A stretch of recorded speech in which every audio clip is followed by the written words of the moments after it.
7B Shahzad limited वाला सबको मिल गया? मिला सबको? रिक्वायरमेंट पढ़ें ज़रा। आपसे कह रहा है कि identify the weakness in the system of inventory count, give appropriate explanations to support your point of view. किसी के पास अगर किताब ना हो तो एक एक्स्ट्रा मेरे पास पड़ी हुई है, और किसी के पास अगर ना हो तो सब ये आप लोगों ने वो करना है, शेयर कर लो फिर अगर कोई से दो करना चाहते हैं तो।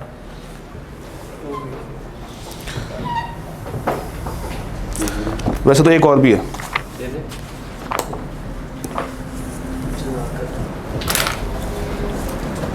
हाँ जी, शहजाद लिमिटेड में पहुंच गए। सवाल क्या कह रहा है कि आपने वीकनेस निकालनी है किसमें? इन्वेंट्री काउंट में। 501 के अंदर इन्वेंट्री काउंटिंग के कुछ कंट्रोल्स की बातें हो रही हैं, आपने देखी होंगी। सवाल पढ़ते हैं। आपकी फर्म ऑडिट करने के लिए गई है शहजाद लिमिटेड का, जो कि एक लिस्टेड कंपनी है और वो होल सेलर है of consumable products. SL records its sales on delivery of goods and maintains up to date computerized inventory records. A full inventory count was conducted at year end. अब जो inventory count हुआ है उसकी बातें वो नीचे आपसे शेयर कर रहा है आहिस्ता आहिस्ता। पॉइंट 1 में क्या कह रहा है ज़रा मुझे पढ़ के बताइए। हम लोगों ने पॉइंट बाय पॉइंट चलना है।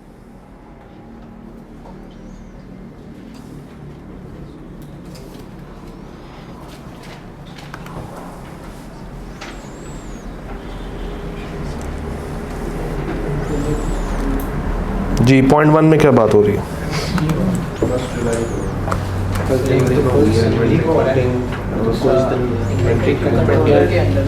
एक एक आराम आराम से दोबारा बताइए। अच्छा,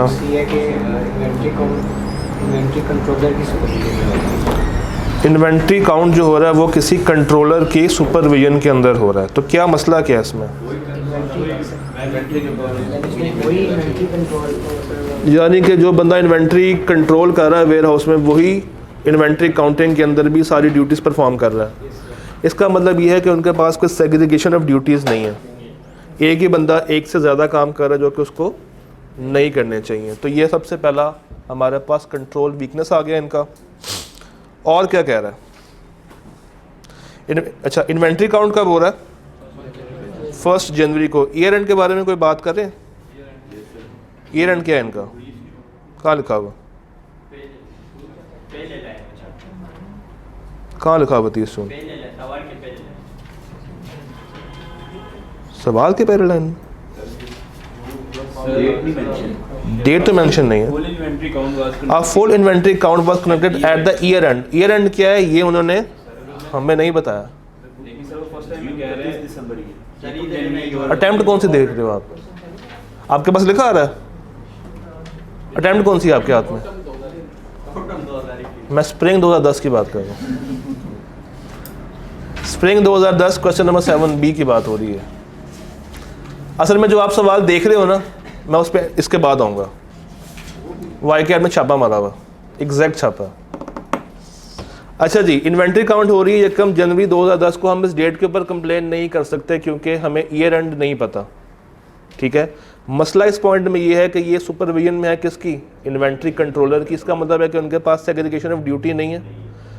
उस बंदे को नहीं करना चाहिए था, किसी और बंदे को करना चाहिए था। अगर वही अपना काम खुद से देख रहा है तो सेल्फ रिव्यू यहाँ पे हिट हो रहा है। अच्छा, एंड पे वो कह रहा है कि no movement of inventory count took place on the day. Inventory count जब हो रही है उसके दौरान कोई इन्वेंट्री की मूवमेंट नहीं हुई, यानी कि कोई इन्वेंट्री ना इन हुई है ना आउट हुई है। अच्छा, अगर इन आउट हो रही होती तो क्या कोई मसला होता? इन आउट होने से मसला तो होता, मगर अगर इन्वेंट्री आ रही है या जा रही है उसके लिए हम एक प्रोसीजर लगाते हैं, उसको कहते हैं कट ऑफ का। तो अगर मूवमेंट हो रही है हमें वहाँ पे कट ऑफ लगाना पड़ेगा कि इससे आगे हम लोग फिर बाद में चेक करेंगे, हमें यहाँ तक का रिकॉर्ड देखना है आपका। पहला point clear? 4 counting teams were formed, each team comprised of 2 persons. The floor area was allocated by the team among themselves. शहजादे हैं, 4 टीमें बनी, ठीक है बना लें। हर टीम में 2 बंदे हैं, okay. Floor area was allocated by the teams among themselves. उन्होंने खुद ही से एरियाज को डिवाइड कर लिया। 4 टीमों ने खुद ही से एरियाज़ को डिवाइड कर लिया। इसका मतलब है कि कोई प्रॉपर प्लान नहीं है, इंस्ट्रक्शंस नहीं है, वो लोग खुद ही से काम कर रहे हैं।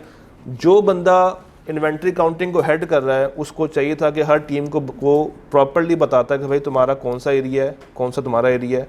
अगर आप खुद ही से डिवाइड कर रहे हो, इसका मतलब है कि चांसेस ऑफ फ्रॉड बढ़ सकते हैं।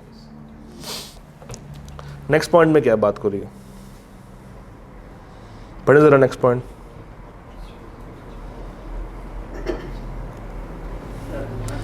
हर टीम को इंस्ट्रक्ट किया गया है कि वो याद रखे। क्या ये फिज़िकली पॉसिबल है कि आप याद रखें मैंने ये वाली कुर्सी काउंट कर ली है, या ये वाला डेस्क काउंट कर लिया, या ये वाली किताब काउंट कर ली है? ऐसा तो पॉसिबल नहीं है। अगेन इसका मतलब है कि कोई प्लान उनको नहीं दिया गया। उनको चाहिए था कि जो जो इन्वेंट्री देख रहे हैं उस पर या तो कोई निशान लगा दें, मार्किंग कर दें, या उसको अलग करके रख दें ताकि ये वो डबल काउंट ना हो या वो काउंट करने से मिस ना हो जाए। तो इसका मतलब है कि ये भी एक हमें मिल गई कंट्रोल वीकनेस। चौथा पॉइंट पढ़ें।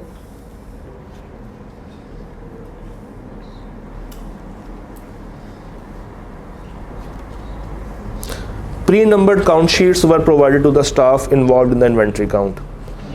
The count sheets showed the inventory ledger balances to facilitate reconciliation. इसमें दो मसले हैं, एक तो काउंट शीट्स प्री नंबर्ड हैं और दूसरा वो कह रहा है कि काउंट शीट्स के ऊपर ऑलरेडी बैलेंसेस शो हो रहे हैं। और अगर जिसके ऊपर ऑलरेडी बैलेंसेस आ रहे हों और अगर मैं ही क्यों उसको वेरीफाई कर रहा हूँ तो मैं कहूँगा यार ठीक है, लिखा तो वही है, मौजूद ही होगा। तो ये ऑलरेडी फैसिलिटेट करने से आपकी इन्वेंट्री काउंटिंग अच्छी खासी ख़राब हो सकती है।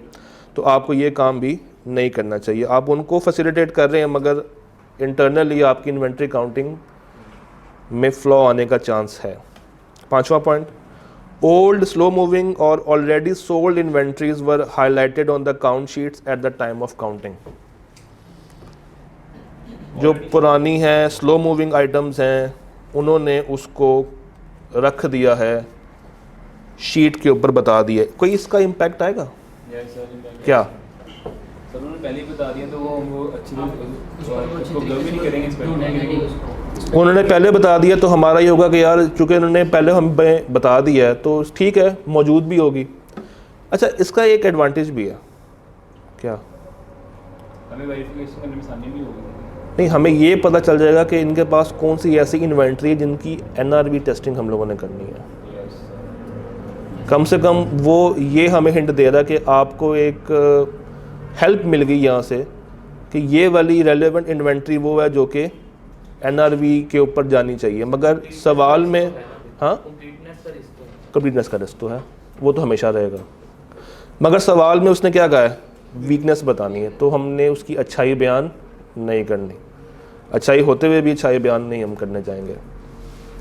Items not located on the pre-numbered inventory sheets were were recorded on separate sheets which were numbered by the staff. इसमें क्या मसला है? आइटम्स जो कि लोकेट नहीं हुए थे प्री नंबर्ड इन्वेंट्री शीट्स के ऊपर, उनको रिकॉर्ड कर दिया सेपरेट शीट्स पे which were numbered by the staff. Staff number लगा रहा है और वो शीट्स जो वो बाद में लेकर आ रहे हैं चांसेस हैं कि वो गुम हो जाए या हम उसके साथ अटैच करना भूल जाएं। और जो शीट्स बाद में आ रही हैं उसको कोई और साइन कर रहा है, ऑलरेडी जो शीट्स उनके हाथ में मौजूद हैं वो किसी और के साइन में हैं, उनके नंबर्स और हैं, इनके नंबर्स और हैं। या तो वो सीक्वेंस को बरकरार रखें। तो यहाँ पे रिस्क मेरे पास ये मौजूद है कि भाई ये शीट्स गुम हो सकती हैं, मिसप्लेस हो सकती हैं, डबल काउंटिंग के ज़ुमरे में भी चीज़ जा सकती है। तो सेपरेट शीट्स जो आप यूज़ कर रहे हैं वो अननोटिस्ड हो सकती हैं, आप उसको भूल सकते हैं, गुम हो जाएंगी, इस तरह की बातें आप यहाँ पे लिख सकते हैं। At the end of count, all inventories against which advances from customers was received were removed from the physical inventory on the instructions of inventory controller. यानी कि वो इन्वेंट्रियाँ जिनके अगेंस्ट हमें पैसे आ गए हैं, कंट्रोलर ने उनको हमारे वेयर हाउस से निकाल दिया। क्या उस इन्वेंट्री पे हमारा राइट है? पक्की बात है। एडवांस ले लिया ना, हमारे पास इन्वेंट्री पड़ी हुई थी, कस्टमर ने ख़रीदी, एडवांस हो गया, वो हमारे स्टॉक में पड़ी हुई है, क्या हमें उसको काउंट करना चाहिए? सिर्फ सवाल इसका जवाब दें, क्या हमें उसको काउंट करना चाहिए? नहीं करना चाहिए। अगर वो हमारे वेयर हाउस में पड़ी रहें, क्या चांसेस हैं कि वो लोग गलती से काउंट कर दें?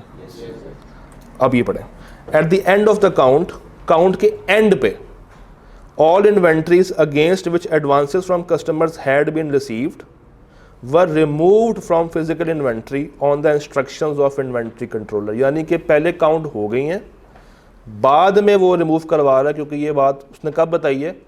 काउंट के एंड पे, काउंट के एंड पे उसने अपना मुंह खोला।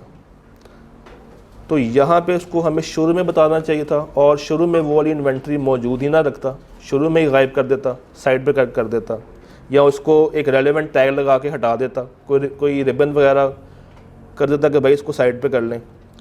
तो यहाँ पे चूँकि अब चांसेस हैं कि शायद वो पूरी माइनस ना हुई हो, कोई एक आधी रह गई हो, या एक्स्ट्रा माइनस हो गई हो, तो ये बातें आपने लिख देनी है। क्या? सेल रिकॉर्ड तब करते, तो यस, ये भी चीज़ ऐसी है, ये भी आप लिख सकते हैं वहाँ पे। अच्छा, एक काम करें, ये सवाल देखा ना आपने, अब ज़रा सवाल देखें ऑटम 21 का, क्वेश्चन नंबर 4।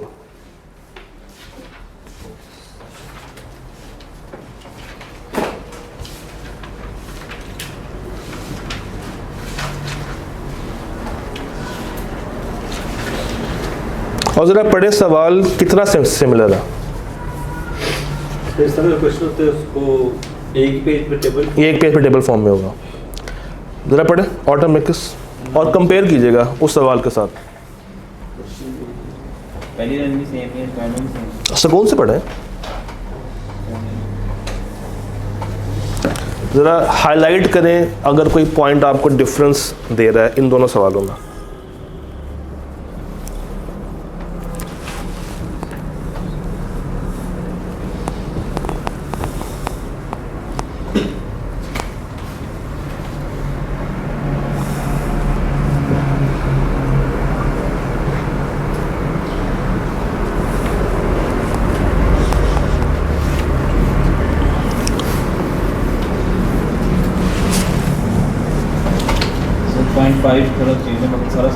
पॉइंट 5 उसने ऐड किया है, थोड़ा चेंज नहीं है। 0.5 ऐड किया, ईयर एंड बताया हुआ और डेट का फ़र्क है।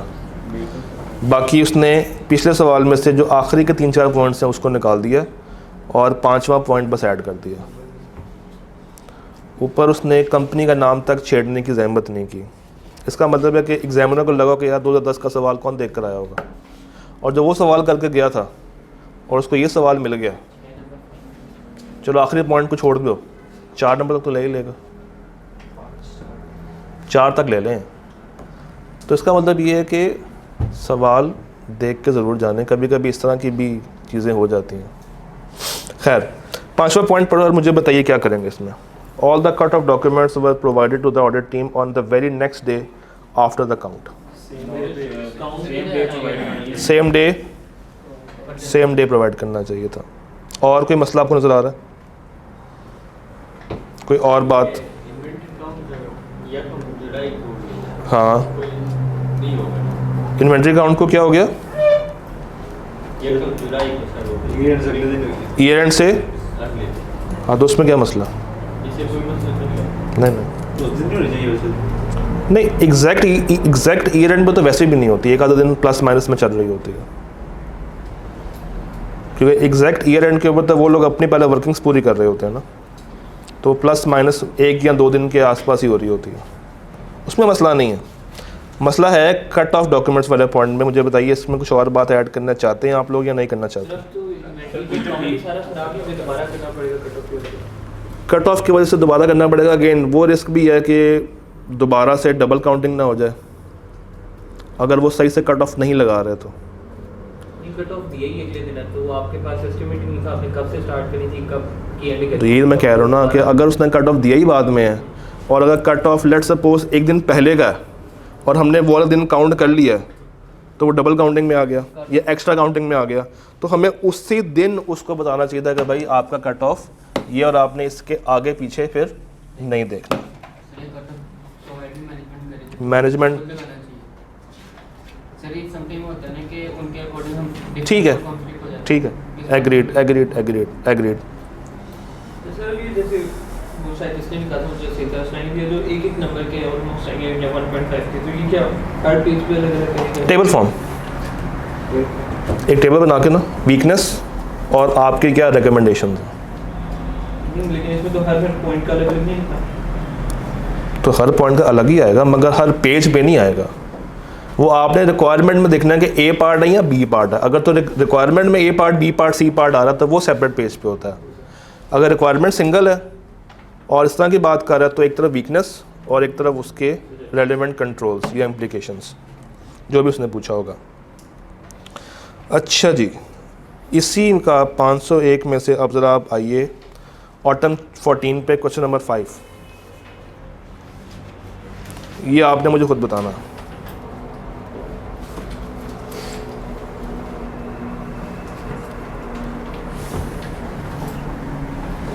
जी,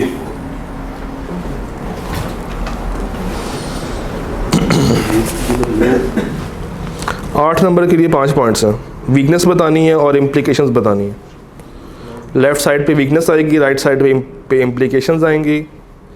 सुतलिज लिमिटेड क्लाइंट का नाम है, फिजिकल इन्वेंट्री काउंट हो रही है। आपकी ऑब्जर्वेशन में 5 बातें।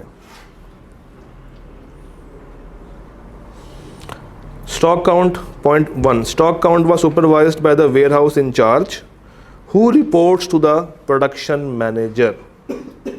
क्या मसला इसमें, क्या हुआ? वेयरहाउस इंचार्ज, ये वही वाली बात है कि इनके पास भी सेग्रीगेशन ऑफ ड्यूटी नहीं है। पॉइंट 2 में क्या हो रहा है? In view of the various ongoing projects temporary staff had been hired to conduct the stock count. क्या मसला है इसमें?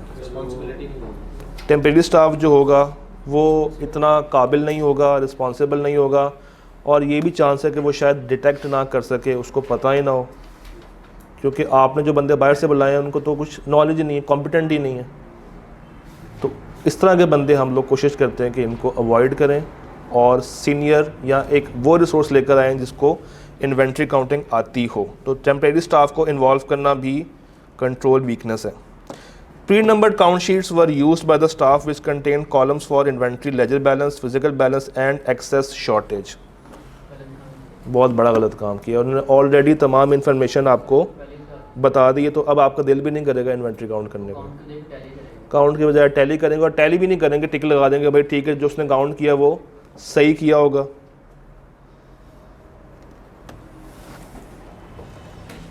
The staff was instructed to ensure that no item of inventory was counted twice। उनको instruct किया गया, and for this purpose they were asked to remain in constant contact with the other staff members। हाँ जी, क्या return में नहीं है? अगर आपने चीज़ काउंट कर ली तो उसको साइड पे रख दें, rather than कि आप हर एक से पूछते जाएंगे भाई इसको काउंट कर लिया है, इसको काउंट कर लिया है। आप दूसरों को भी तंग कर रहे हैं और चांसेस है कि उसकी वजह से आप यहाँ तो मिस कर देंगे या डबल काउंट में ले जाएंगे चीज़। तो इंस्ट्रक्शंस देना इतना काफ़ी नहीं है। आपको कहना चाहिए था कि भाई जो आपने चीज़ काउंट कर ली है उसको नंबर लगा लें, टैग लगा लें, या उसको अलग कर दें ताकि डबल काउंटिंग ना हो जाए। तो जो उसने इंस्ट्रक्शंस दी हैं वो वैसे भी इनकम्प्लीट हैं। On completion of all the count sheets were signed by the store in charge and the head of administration department। क्या हो गया इसमें?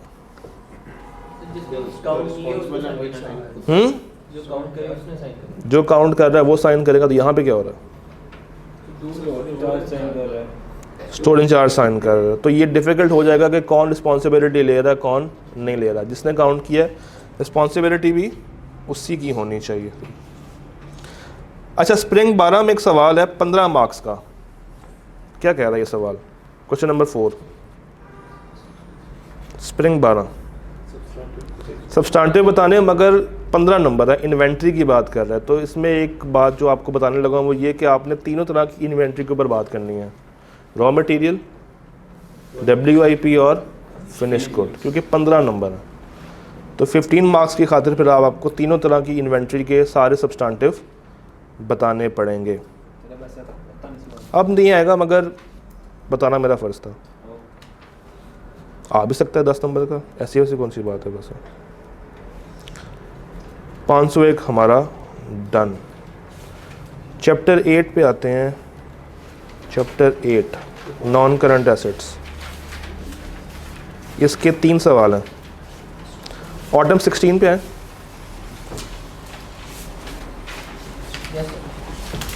क्या कह रहा है ऑटम 16? सवाल पढ़िएगा। Briefly state test of details verifying the valuation and assumption of tangible non-current assets. वो कह रहा सब्सटेंटिव बता दें किसके? Valuation of tangible non-current assets. Briefly state test of detail यानी कि substantive for the value assertion of tangible non current assets, जो value उन्होंने डिटरमिन की है उसकी, where the company follows revaluation policy for valuation of such assets. हाँ जी, क्या क्या बातें आप यहाँ पर लिख सकते हैं बताइए, वन बाय वन।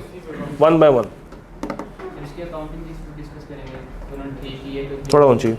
फिर अकाउंटिंग जिसमें नॉन करंट एसेट का 16 का एलिमेंट जो उन्होंने ठीक है कि नहीं जो किया तो उसको वेरीफाई करेंगे। कैसे वेरीफाई करेंगे? फिर एलिमेंट असर्शन को सर कि इन्होंने ठीक किया ये या जहाँ हमने ठीक, मतलब हम यही दोनों पॉइंट भी बता रहे होंगे अगर इस तरह किया तो फिर ठीक है। मतलब I16 में कहता है कि उसको हर क्लास ऑफ एसेट को ठीक है ईयर एंड पे करना है और इंडिपेंडेंट वैल्यू से करवाना है। इस तरह की बातों से उसको वेरीफाई डन। नेक्स्ट पॉइंट, हम रिवैल्यूएशन के मतलब ये देखेंगे कि एक्सपर्ट से करवाइए, एक्सपर्ट की वैल्यूएशन एक्सपर्ट जो है कर लेंगे उससे, उसी से कर लेंगे। ठीक है सर, अगला पॉइंट। सिर्फ वैल्यूएशन की बात कर रहा है वो, रीवैल्यूएशन के ऊपर बात हो रही है। Proper disclosure similar class of assets को उसने कर दिया है, एक्सपर्ट वाली बात होगी। कोई और बात करें। हमारा एक्सपर्ट कॉम्पिटेंट था, केपेबल था, रिलायबल था, उसका सोर्स डाटा। चौथा पॉइंट, अब प्रॉपर डिस्क्लोजर है या नहीं है। सर 5वां पॉइंट दे दें। सर अपने एक्सपर्ट को लाने की जरूरत है कि नहीं? क्या? अपने एक्सपर्ट की अपने एक्सपर्ट को बुला के दोबारा से चेक करवाने की ज़रूरत है या नहीं। हाँ जी, रीकैलकुलेशन करके देख सकते हैं। डिस्क्लोजर वाली बात हो गई है। अच्छा, रीवैल्यूएशन के केस में अगर कोई खर्चा हो, कोई एक्सपेंस हो, और अगर ये लोग उसको कॉस्ट ऑफ कैपिटल में ऐड कर दें, क्या सही करेंगे? तो ये भी चेक कर दें कि क्या कोई खर्चा उन्होंने कैपिटल तो नहीं कर दिया उसको बढ़ाने के लिए मज़ीद, या इसका वाइस वर्सा तो नहीं हो गया। फिजिकली भी स्पेक्ट आ रहा हूँ आपके पास घूम के। जी, सरप्लस की मूवमेंट कहाँ पे देखेंगे? डिस्क्लोजर में। ठीक है, ये तो उसके बाद आगे सरप्लस आ गया, उसके बाद ट्रांसफ़र हो रही है या नहीं हो रही। अच्छा, रीवैल्यूएशन हो गई, क्या उस रीवैल्यूएशन के ऊपर डेप्रिसिएशन चार्ज होगी? होगी उसकी वजह से अगर बिल्कुल ईयर एंड पे हो रही है आके, फिर नहीं होगी। तो ये भी देखना है कि वो हो कब रही है। ईयर एंड पे हो रही है तो क्या उसके ऊपर डेप्रिसिएशन चार्ज होनी है या नहीं होनी। हाँ जी, स्केड्यूल देख लेंगे, वो तो बात होगी आगे। नहीं, सारी नहीं हुई, बहुत सारी बातें भी रहती हैं। कोई नया पॉइंट? Entire class. हाँ जी, सारी बातें अभी भी नहीं हुई। सोचो चलो मैं हेल्प करता हूँ। एलोकेशन, रिवैल्यूएशन लॉस ले लो। रिवैल्यूएशन सरप्लस की बात होगी, रिवैल्यूएशन लॉस की बात भी कर सकते हैं। हाँ, सोना जवाब दो। वही रिवैल्यूएशन लॉस। वो तो उस भाई ने बता दिया ना, तुम्हारा जवाब किधर है? आंसर आगे 16 आता है। इतनी बातें हैं वहाँ पे रीवैल्यूएशन की, कोई आसान वाली बता दो। मैंने उसे आसान कहा था। अच्छा चलो, इससे मुझे आसान की बात, मैं वहाँ पे आ जाऊँ। मैंने पॉइंट लिए बगैर आगे नहीं होना। एक अच्छा वाला पॉइंट चाहिए मुझे आपसे। 7 बातें हैं, थोड़ा सा जोर डालो दिमाग पे। IAS 16, revaluation, cost model, revaluation model. चलो जो आगे से पॉइंट आया वही बता दो, उसी को रिपीट कर दो, कुछ तो कर दो। कोई बात तो कर दे यार। सारी बात। अच्छा, रीवैल्यूएशन हो गई, अगले साल भी कराएंगे। अगर रिवैल्यू अगर ज़रूरत है। सर डिपेंड करता है पॉलिसी क्या है। तो यही पॉइंट बता दो। पहले से लॉस पड़ा है इन्वेस्टर ऑफ लॉस। सवाल नंबर नेक्स्ट देखते हैं। ऑटो में 3 का क्वेश्चन 4 आ रहा है आपके पास कहीं? यस यस पढ़िएगा ज़रा। You are the audit senior वाला और मारा।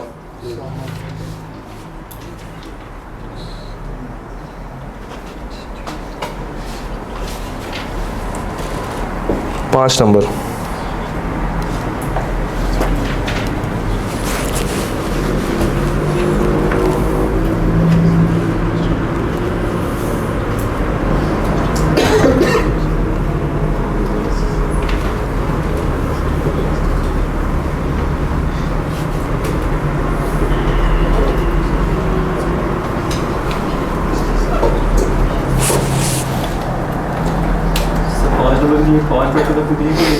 पाँच बहुत है, 6 कर दें मगर आप ज़्यादा लिखना चाहते हैं तो मज़ीद तो 7 कर दें, मगर 5 बहुत है। हाँ जी, क्या कह रहा है? और मारा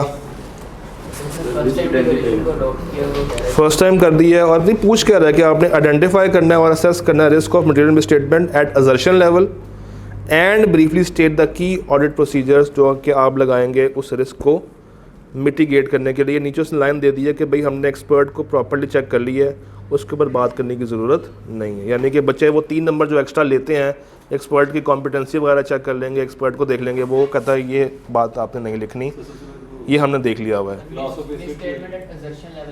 मैं इस साइड से स्टार्ट करूँगा जी।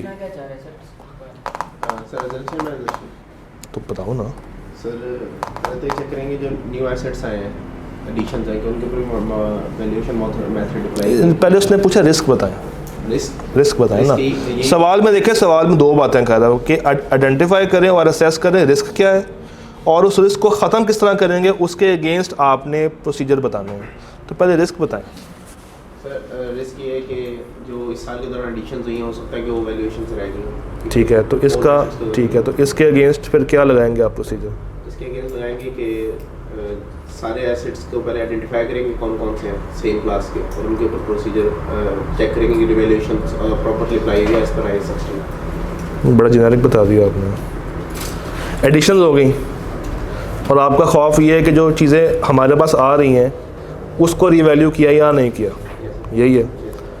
जो चीज़ें हमारे पास आ गई हैं अब आपने उसके ऊपर काम करना है। तो आपने मुझे बताया कि सब पे आई16 लगा या नहीं लगा, ये तो जेनेरिक बात कर दी है ना, स्पेसिफिक बात करो। कैसे वेरीफाई करोगे, कैसे वेरीफाई करोगे एडिशंस को वेरीफाई करने के लिए? सर उनके इनवॉइसेस पहले इनवॉइसेस तो उनके एग्जिस्टेंस का पता चल जाएगा ना, इनवॉइसेस आपको एग्जिस्टेंस भी बता देंगी और इसकी कॉस्ट भी बता देंगी। बता देंगे। अच्छा, फिर ईयर एंड के ऊपर देखेंगे रिवैल्यूएशन हुई किस टाइम पे। ईयर एंड के ऊपर रिवैल्यूएशन किस टाइम पे हुई है, किसने की है, और क्या उसकी रिपोर्ट में वो वाले एसेट शामिल हैं या नहीं हैं, और अगर हैं तो वो कितने पे रीवैल्यू हो गए हैं, और क्या वो इफ़ेक्ट आपको स्टेटमेंट में नज़र आ रहा है या नहीं आ रहा। अगला रिस्क, एक रिस्क था, उसके अगेंस्ट प्रोसीजर 4 थे। रिस्क रीवैल्यूएशन करते टाइम क्या रिस्क आ सकते हैं? सर रिवैल्यूएशन की है, इसमें लिखेंगे कि डेप्रिसिएशन हमने यूजफुल लाइफ पे चार्ज कर दी। डेप्रिसिएशन जो है वो सही से वर्क हुई है या नहीं हुई, इसके अगेंस्ट प्रोसीजर क्या होंगे? ये है कि हमें रिवैल्यूएशन जब कर लेते हैं तो हमने रिमेनिंग यूजफुल लाइफ पे चार्ज करनी होती है। ठीक है। इंश्योर करें कि रिमेनिंग यूजफुल लाइफ चार्ज हुई हो।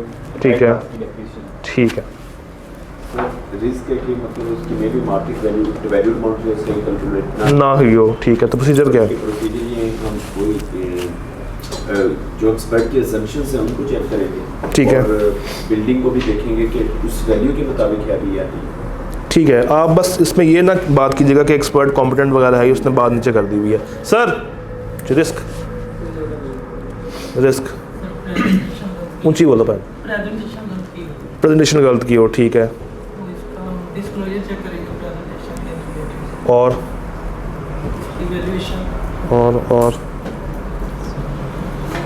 कोई अच्छा सा पॉइंट दो यार, कोई अच्छा सा पॉइंट दो। अच्छा, उन्होंने तो रीवैल्यूएशन कर दी है, क्या यकीन कर लें? रिस्क तो है ना कि भाई उन्होंने जो रीवैल्यू किया है, हो सकता है उन्होंने एग्जैजरेट कर दिया हो, ये रिस्क है, तो उसको कवर कैसे करें? अपना एक्सपर्ट बुला लें। अगला पॉइंट आप बता दें। इंटायर क्लास जो है उस पे इंटायर क्लास हुई या नहीं हुई, ये रिस्क है, तो इसको इंश्योर कैसे करें? सर शेड्यूल चेक कर लेंगे सर, स्केड्यूल चेक कर लेंगे और मैनेजमेंट से पूछ लेंगे, उनसे मिनट्स देख लेंगे, और अगर रिप्रेजेंटेशन ज़रूरी हो, अगर उनसे रिप्रेजेंटेशन ज़रूरी हो तो वो भी ले लेंगे। रिस्क assumption सही यूज ना हो। अजम्पशंस, उन्होंने एसिड्स को इंक्रीज करने के लिए रिवील किया, लेकिन एसेट्स को मतलब सर क्यों इंक्रीज करने के लिए, ओवरस्टेट करने के लिए जान के जी यस ज़रूरत ना हो, सर। ठीक है, तो इसका अगेंस्ट क्या बनेगा प्रोसीजर? एक्सपर्ट से कंफर्मेशन ले लेंगे जिससे चेक किया और अपना बुला के भी वेरीफाई करवा लेंगे। अच्छा, कभी कभी लेट्स से इनको ज़रूरत पड़ी पैसों की, ये लोग गए बैंक के पास कि भाई हमें लोन चाहिए। बैंक ने कहा यार तुम्हारे तो एसेट्स ही फजूल हैं, इतने कम एसेट्स के ऊपर हम तुम्हें लोन क्यों दें। ये वापस आए, जज्बाती थे, इन्होंने कहा चलो हम इनको रीवैल्यू करते हैं, ऑल्दो नीड नहीं थी मगर ज़बरदस्ती किए गए। तो इस तरह का रिस्क भी तो है कि नीड ना हो और उन्होंने रीवैल्यू करवा लिया हो अपना इंटरेस्ट बहाल करने के लिए। तो अगेन अपने वाले बंदे को बुला के भी चेक किया जा सकता है और उनसे पूछें कि भाई आपको रीवैल्यूएशन पे जाने की ज़रूरत क्यों पड़ी, क्या रीज़न थी, और उनसे वो बात लिखवा भी लें ताकि कल को वो फिर मुकर ना जाए अपनी इस बात से। तो रिप्रेजेंटेशन भी वाला पॉइंट भी आप लगा सकते हैं कहीं ना कहीं। डन है। 5 नंबर के लिए हमने बहुत सारी बातें कर ली हैं। 11 number spring on question number 5, assertions. Completeness 2 accuracy की हैं, एक एग्जिस्टेंस का है, एक फिर से एक्यूरेसी का है। वो कहता है कि आप मैनेजर हैं एक सीए फर्म में, आप वर्किंग पेपर्स को रिव्यू कर रहे हैं और आपके सामने कुछ बातें आई हैं, क्रिटिकली आपने रिव्यू करना है। 11 आपके पास नंबर हैं।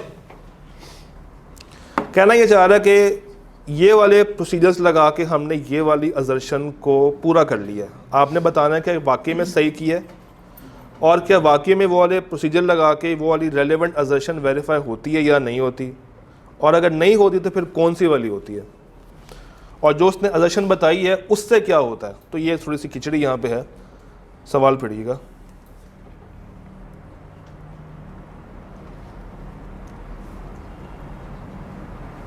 सर फर्स्ट तो ठीक, अभी सवाल तो पढ़ लें।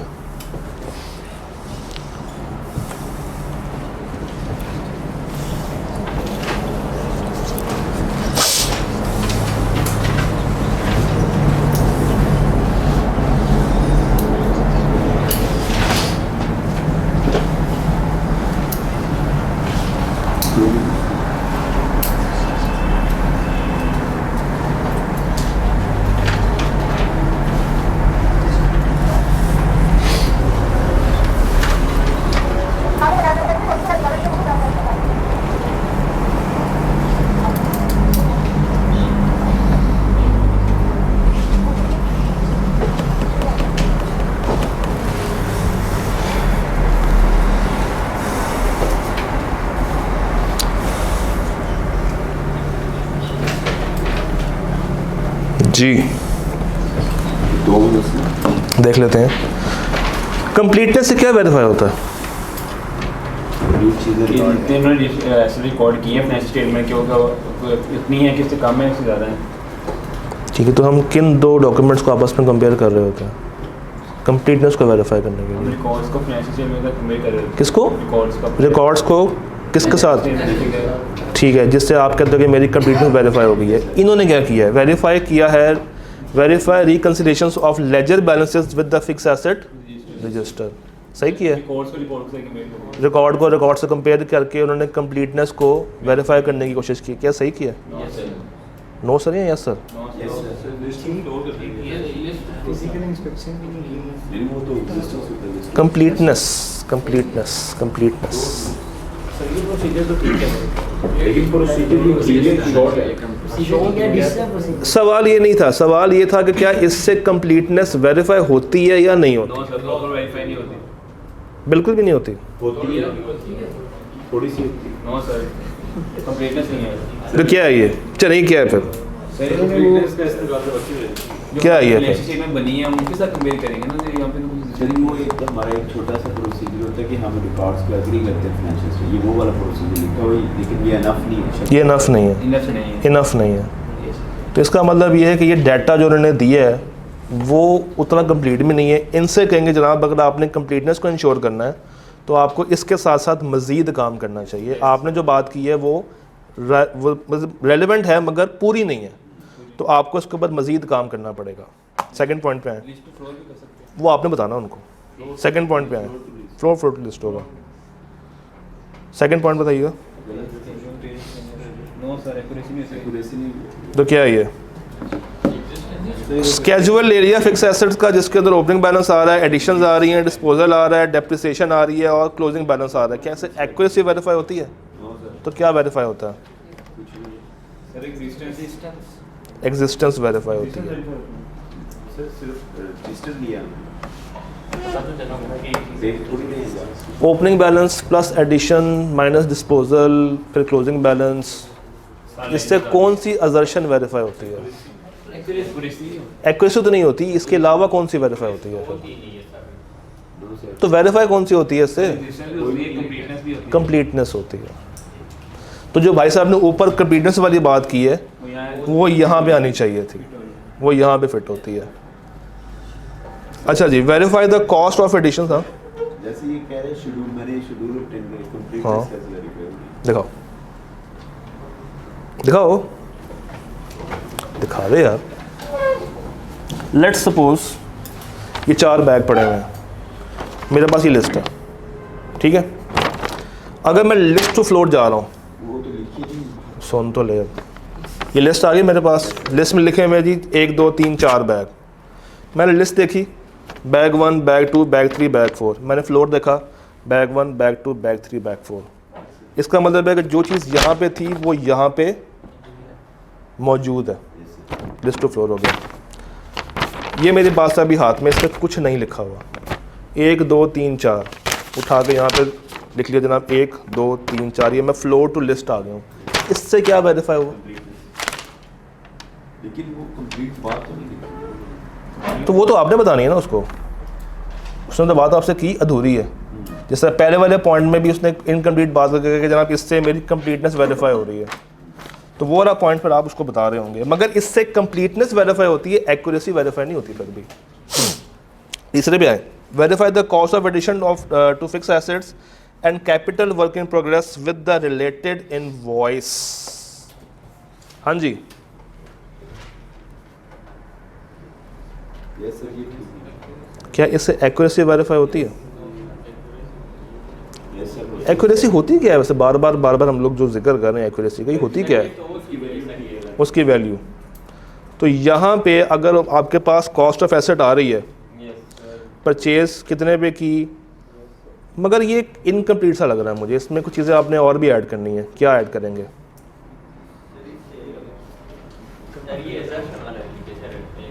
कौन से वाला सही है? एक्यूरेसी क्यों नहीं होनी चाहिए और क्यों होनी चाहिए? हैं? ये सर ये प्रॉफिट एंड लॉस की असर्शन है। एक्यूरेसी वेरिएशन एंड एलोकेशन वो प्रॉफिट बैलेंस शीट में। तो सवाल क्या है? भाई ये कह रहा है कि जो लिखा हुआ है ना वैल्यू ऑफ कॉस्ट लिखा हुआ। हाँ, तो पीपी का कर रहे हैं ना हम, अकाउंटमेंट्स का कर रहे हैं ना। उसकी जो असर्शन है ना वैल्यूएशन एलोकेशन, उसकी बात कर रहे हो? तो उसका पूरा नाम क्या है? Valuation allocation and.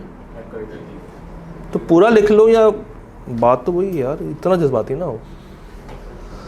Verify the cost of addition to fix assets and capital work in progress with the related. क्या खाली इनवॉइसेस देख के हम उसकी एक्यूरेट अमाउंट निकाल सकते हैं? नो सर, तो क्या हमें मजीद इसमें ऐड करना पड़ेगा?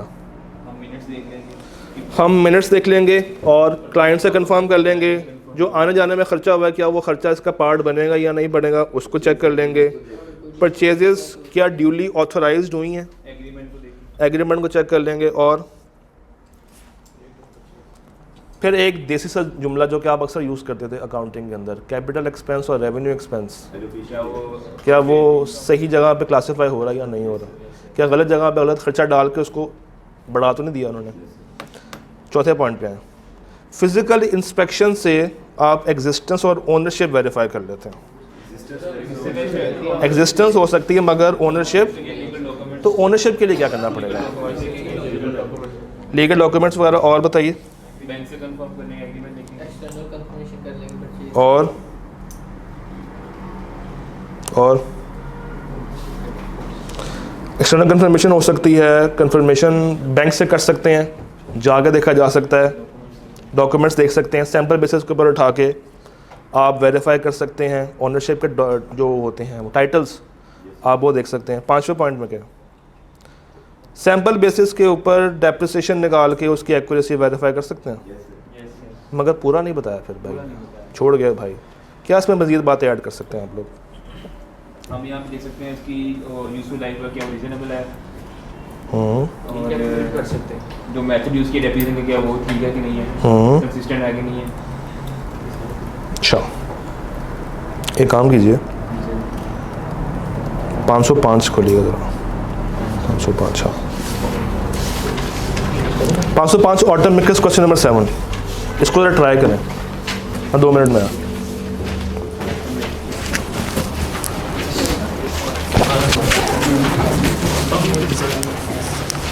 टेट्रा वाला सवाल है, चैप्टर 9 में है। मैं दो सेम होना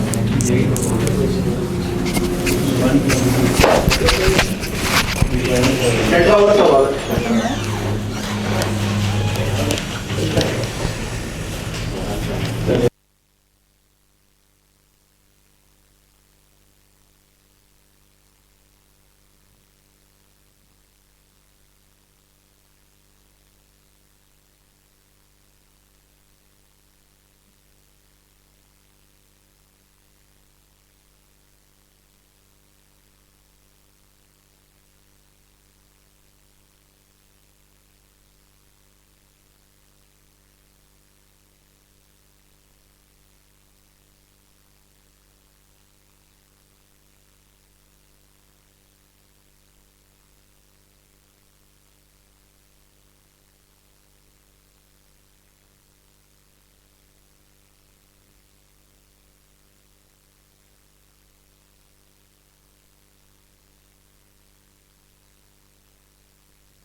कंफर्मेशन मैनेजमेंट ने लिखनी होती है?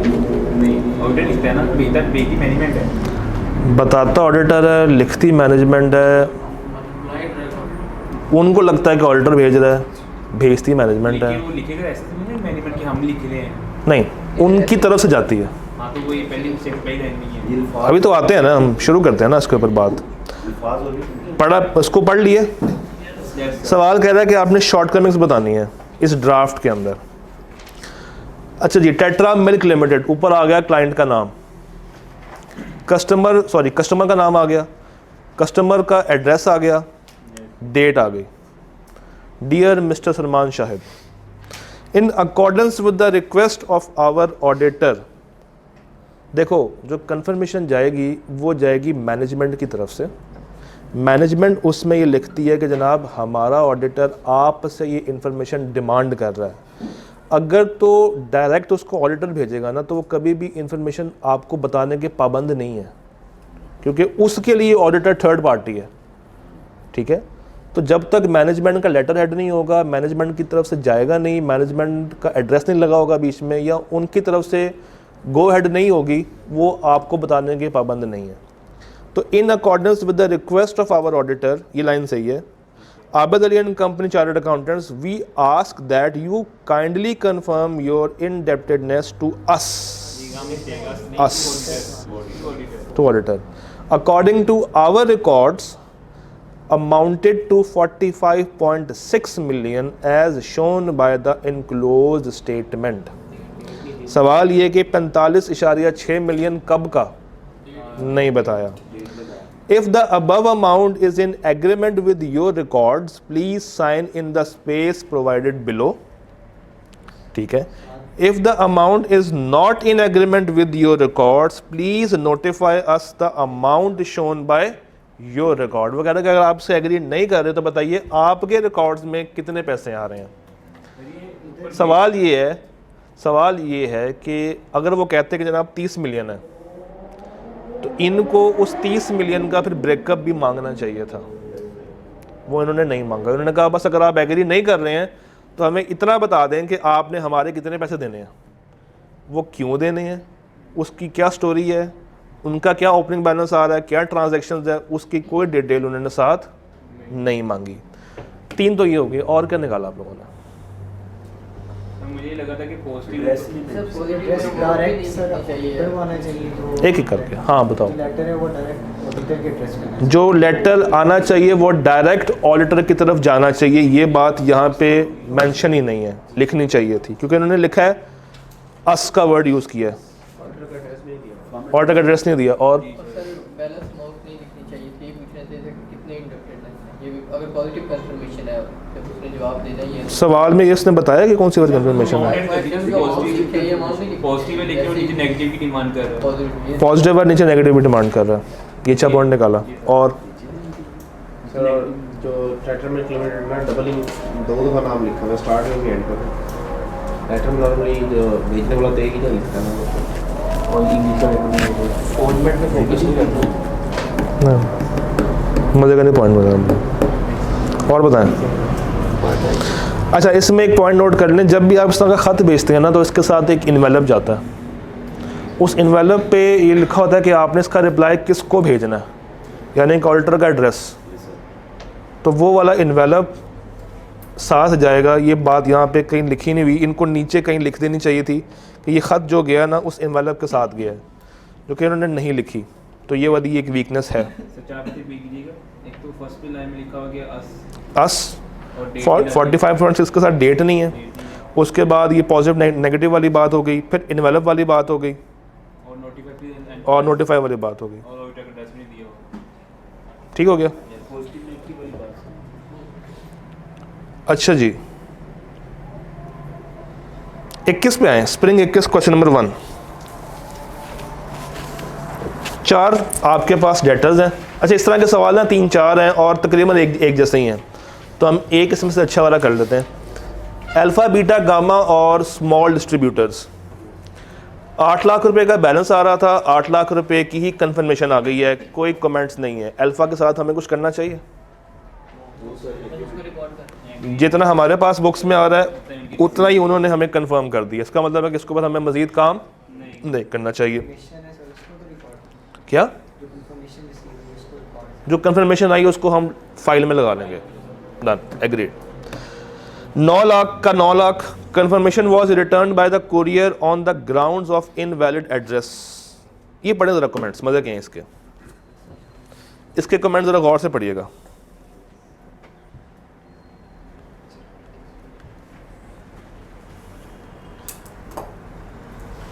ठीक है, पढ़ें तो सही।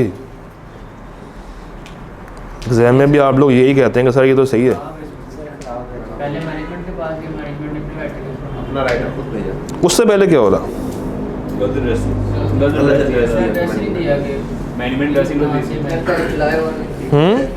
मैनेजमेंट ने गलत एड्रेस दिया और फिर अपने राइटर को भेजा, राइटर दे के। 9 लाख हमारी किताबों में आ रहे थे, 9 लाख उनकी तरफ से कंफर्मेशन आ गई। मगर कंफर्मेशन कैसे आई? Confirmation was returned by the courier on the grounds of invalid address. Invalid address कैसे हो गया? क्यों गलत दिया होगा? क्यों गलत दिया होगा? फ्रॉड करना चाहते थे, तभी उन्होंने दिया होगा गलत। अच्छा, उसके बाद क्या हुआ? Confirmation was resend by the client through its rider. उन्होंने अपना बंदा भेज के वो वाली कंफर्मेशन भिजवा दी है। इसका मतलब ये है कि ये फेक बन सकती है। ये आप कह लें कि 2 नंबर तरीके से, वही फेक वाली बात हो गई, उस तरीके से जा सकती है। इनको चाहिए क्या था? डायरेक्ट प्रॉपर एक एड्रेस से आता प्रॉपर आता और डायरेक्टली ऑडिटर के पास जाता है। बीच में कोई पार्टी है, कोई कुरियर, कोई राइडर इन्वॉल्व ही ना होता। गामा से क्या हो रहा है? 7 लाख, कोई रिप्लाई नहीं आया, गामा लिक्विडेशन में चला गया। इसमें एडिशनल प्रोसीजर क्या होंगे दूसरे वाले? किसमें? ये बीटा वाले हम क्या मतलब प्रोसीजर उनसे पूछेंगे, ये नीचे कह रहे हैं हम उनसे डायरेक्ट मांगेंगे अब।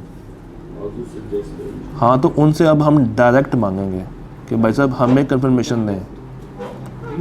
रीसेंड करेंगे, उनको मेल्स के साथ फॉलोअप कर उनसे किया जाएगा। अपना बंदा भेज के डाटा मंगवा के भी चेक किया जा सकता है। उनकी तरफ से होने वाली ट्रांजैक्शंस को देखा जा सकता है। कंपनी के पास जो उसका ओपनिंग बैलेंस से लेके अब तक का रिकॉर्ड है, वो सब कुछ सपोर्टिंग डॉक्यूमेंट्स, उनके साथ होने वाली ट्रांजैक्शंस, कॉन्ट्रैक्ट, सब कुछ वेरीफाई किया जाएगा। तमाम पीओस देखे जाएंगे। गामा में क्या वाला जनाब? 7 लाख लेना था, कोई रिप्लाई नहीं आया, गामा बेचारा लिक्विडेशन में चला गया। अफसोस। लिक्विडेटर से कंफर्मेशन की जाएगी। अच्छा, इससे पैसा तो नहीं आने? आ सकते हैं, डिसाइड करेंगे। और लिक्विडेटर से पूछेंगे क्या कुछ आ सकता है या नहीं आ सकता। अगर वो कहे नहीं आ सकता फिर इसको बैड डेट रिकॉर्ड कर देंगे। हाँ जी। तो सर जो इसकी वो इसने कंपनी के पास अगर कोई अपनी इन्वेंट्री जैसे बैंक के पास हम इन्वेंट्री रखवाते हैं मॉर्गेजेस, मॉर्गेज, तो वो रुपए तो वो चेक करेंगे उसकी वैल्यू क्या वर्थ क्या है, ताकि वो अगेंस्ट के तौर पे हम इधर रिकॉर्ड कर सकें। तो उसके हमें क्या मिलेगा उसमें से? वो उसकी अपनी होगी ना। हमें अमाउंट हमारी रिकवर होगी, फिर रिमेनिंग अमाउंट का बैड डेट रिकॉर्ड है। नहीं, आपने लेट्स सपोज आपने सामान ख़रीदा, मेरे से सामान ख़रीदा, आपने मुझे देने 5 लाख रुपया। 2 महीने के बाद आपका दिवालिया निकल गया और आप मेरे पैसे नहीं पे कर पा रहे हो। आपकी वाइंडिंग अप हो रही है, लिक्विडेटर आ गया है। हमने आपसे पूछा कि जनाब 5 लाख रुपये दे दें। आप इतने परेशान हैं कि आपने हमें ख़त भी नहीं भेजा। पहली बात तो ये है कि क्या इससे हमें नेगेटिव करनी चाहिए थी या पॉजिटिव करनी चाहिए थी? पॉजिटिव करनी चाहिए थी। इसका मतलब है कि अगर रिप्लाई नहीं आया तो क्या मुझे इस पर परेशान होना चाहिए?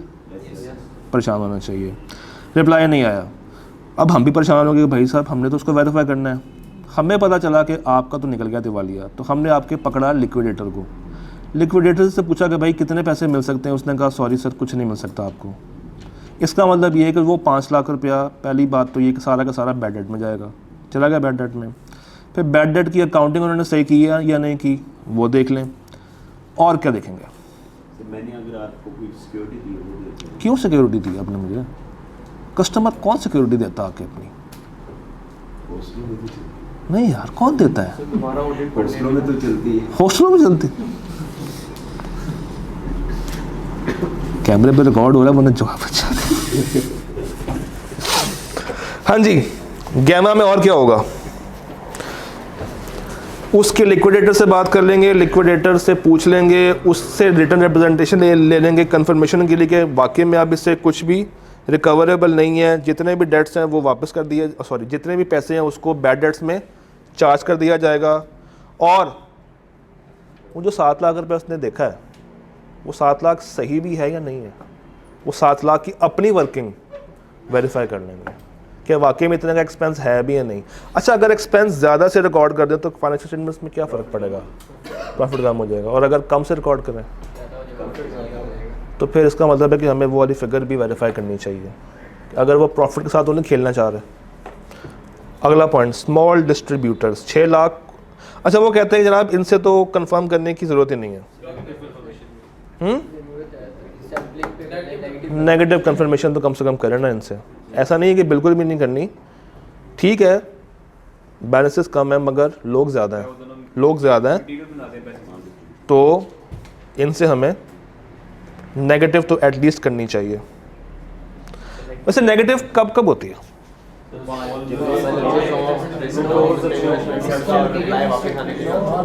कैफ 8 में आ गए हैं, अभी तक मछली मार्केट खोल देते हैं सारे, एक एक करके बता दें यार। 1 सेकेंड सर, 5 बातें आपने बतानी है, ठीक है, गुड, ठीक है, ठीक है, ठीक है। 5वां पॉइंट यार, कंफ्यूज तो करने दिया करो अगले बंदे को, पहले ज़्यादा परेशान हो गया था सर, मैं तो हो गया 5वीं सोचने लग गया। अच्छा जी, आगे आते हैं। इसी तरह का एक सवाल है बिल्कुल इससे ऊपर, स्प्रिंग बीस। तो यहाँ पे सवाल तो हो रही, समझ भी आ रही, पेपर भी नहीं समझ आ रही। ये मेरा कसूर नहीं है। स्प्रिंग बीस 7/24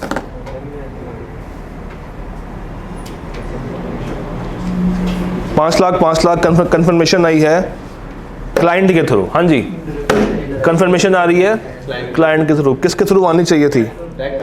तो इस पे मान लें तो क्या करें? ऑब्जेक्शन उठाएं, क्लाइंट से रब्ता करें, रीसेंड करवा लें, इसके रिकॉर्ड्स उठा के चेक कर लें कि वाकई में इतना बैलेंस ड्यू है भी या नहीं है, उसकी वर्किंग को रिकैलकुलेट करके देख लें।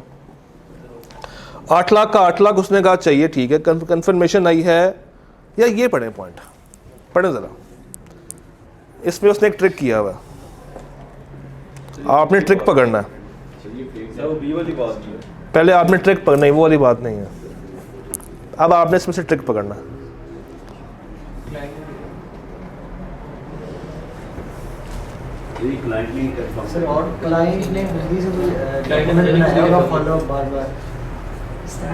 कंफर्मिंग पार्टी ये फेक फेक तो फेक तो है, मगर क्यों फेक है? सर रिलायबिलिटी जो है ना, इससे बार-बार पूछा, उन्होंने खुद से बना के दे दिया, जो ये ओरिजिनल जो था ना वो डाटा तक पहुंचा ही नहीं है, ये हमारा हो भी नहीं ना ना, रियलिटी डाउटफुल हो गई है सर। वो तो डाउटफुल हो गई, मगर क्यों हुई है डाउटफुल? इसमें फ्रॉड तो हुआ है, कहाँ पे फ्रॉड हुआ? ये वही बात हुई सर, तो सिम को रिसीव ही हो रहा था, तो मतलब कि सर पार्टी को डायरेक्ट मिलेगी। चलो एक काम करते हैं, वो चीज़ एग्जिस्ट ही नहीं करती जिसको। एक सेकंड, इन्होंने भेजा ख़त, ये हैं ऑडिटर, भेजा आपको, आप CFO हैं, आप बहुत मसरूफ़ आदमी हैं, ये बार बार फॉलो अप कर रहे हैं कि भाई रिप्लाई कर दो, रिप्लाई कर दो, रिप्लाई कर दो। आपने कहा क्या मुसीबत है यार, आपने किसी थर्ड पार्टी को या अपनी कंपनी में किसी सबसे छोटे बच्चे को कहा कि यार इसको रिप्लाई कर दो कि मैं डन कर दिया। करना किसको चाहिए था? आपको करना चाहिए था। आपने किससे करवाया? छोटे से करवा लिया। कि उसका काम कंफर्म करना था? नहीं था। इसका मतलब ये है कि जिसने एक्चुअल में कंफर्म करना था उसने नहीं किया, मगर ऑडिटर को कंफर्मेशन आ गई। और उसको पता कैसे चला? बाद में। पहले जब उसके पास खाता आया बड़ा खुश हुआ होगा कि यार उन्होंने कंफर्म कर दिया, बहुत अच्छी बात है, लगा लो फाइल में। मगर बाद में उसको पता चला कि ये जो कंफर्मेशन आई है इवन मुझे डायरेक्टली आई है, मगर जिसने करनी थी उसने नहीं की। तो क्या हमें ऐसी कंफर्मेशन को मानना पड़ेगा? अब क्या करें? Confirmation was received after many followups. बार बार ये भाई तंग कर रहे हैं, फॉलो अप दो, करो, ये बेचारे, इनकी लेट सपोज शादी चल रही है, ये शादी में बहुत मसरूफ़ हैं, CFO भी हैं, मसरूफ़ भी बहुत हैं। एज क्या है आजकल? 32 साल की उम्र में भाई की शादी हो रही है। कंफर्मेशन वॉज रिसीव्ड, कंफर्मेशन आ गई, मगर भेजी किसने? लेट सपोज उसी कंपनी के PN ने भेज दी, साइन करके भेज दिया। वो कहता रहा, जिसने भेजी है उसने क्या चेक किया? उसको चेक करना चाहिए था। तो असल बंदा कम से कम चेक तो कर ले। इस तरह तो कोई किसी के बिहाफ पे करता रहे, कौन मानेगा इस चीज़ को? तो ये वाला पॉइंट है। इनको मिली ही नहीं थी, वो जिसने रिप्लाई किया उसको मिली ही नहीं, किसी और को मिल गई, उसने रिप्लाई करके भेज दिया। जिसको मिलनी चाहिए थी, जिसकी तरफ से आनी चाहिए थी, उसने तो किया ही नहीं। यस, तो ऑर्गेनाइजेशन में भी किसी बंदे को भेजा होगा ना, किसी बंदे के नाम लेटर गया होगा। डिपार्टमेंट में जब जाएगा तो किसी स्पेसिफिक रिसोर्स के पास जाएगा ना, या वो डिपार्टमेंट में किसी को भी दे दें। ICAI पर जो ख़त आता है, आपका नाम लिखा होता है, आजकल नहीं आ रहा, पहले आते वो भी नाम चेंज करके आ रही हैं आजकल। ऊपर वाली बातें तो सेम लिखी हुई हैं। अच्छा, मुझे आज तक नहीं आएगा ICAI की तरफ से, मुझे विश ही नहीं करता। नहीं मैंने जो नंबर दिया हुआ था वो नंबर अब चलता ही नहीं है। अच्छा जी, 5 लाख और 1.5 लाख, 3.5 लाख का फ़र्क है। सवाल पर कर लें। 5 लाख और 1.5 लाख, 3.5 लाख का फ़र्क है। कंसाइनमेंट है, शिप हुई है, रिसीव नहीं हुई। ये सवाल मुझे लगा था कि आपने FAR 1 में शायद कभी ज़िंदगी में किया हो।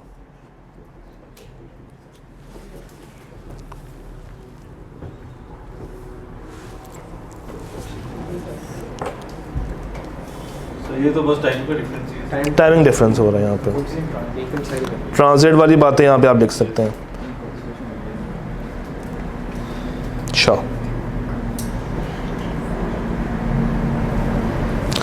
अच्छा 520 में ना एक सवाल है स्प्रिंग 19 का, ज़रा जाएँ ज़रा 520 में जाइएगा। 520 चैप्टर नंबर 7। जो बेचारे परेशान हुए हैं कि 520 कहाँ से आ गया एकदम।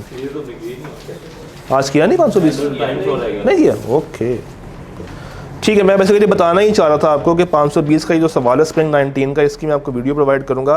वो एक्सेल पे है और उसमें सारी बातें की हुई हैं। वो एक वीडियो आपको काफ़ी ज़्यादा हेल्प करेगी बाकी सवाल सॉल्व करने में भी। अच्छा, अब हमारी क्लास कल नहीं है, मंडे को है। ये वाली 6 वाली कल रेगुलर क्लास आपकी है, ये वाली मेरी नहीं है। मंडे को रेगुलर नहीं है, मंडे को ये सेशन होगा 6 बजे। 6 बजे के बाद पीछे नहीं आ सकता। मंडे को टेस्ट भी है, पहला टेस्ट जैसे बड़े लोगों ने दिया मुझे, गिनती के 4 लोग आए, इसमें एक मुझे वापस करके चला गया था कि सर बहुत मुश्किल है। फिर एक आया जिसने कहा सर मैंने ये सवाल पहले अटैम्प्ट किए, मैंने कहा ठीक है भाई। नहीं आया ही कोई नहीं, लेने ही कोई नहीं आया। कितने आए थे? उसने 5 कॉपियाँ करवाई थी तो खत्म भी होने थे। उसको पता था कि आवाम ठंडी है। खैर कर लेंगे। अगला टेस्ट कब करना है बताएं, आप लोग बताते हैं कब। मंडे को कर लें। सिलेबस क्या क्या रखें? 11, 12 वो तो 27 को करेंगे ना, फुल बुक 27 को करेंगे।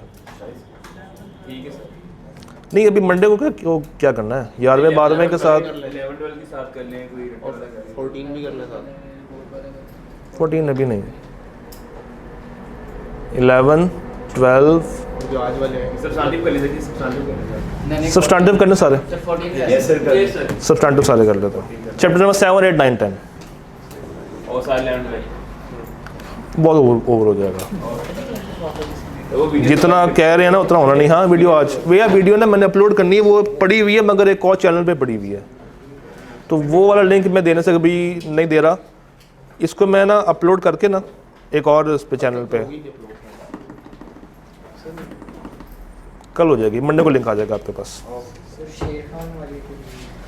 उसी में ही है, मैं उसी की बात कर रहा हूँ। अल्लाह दे वाले।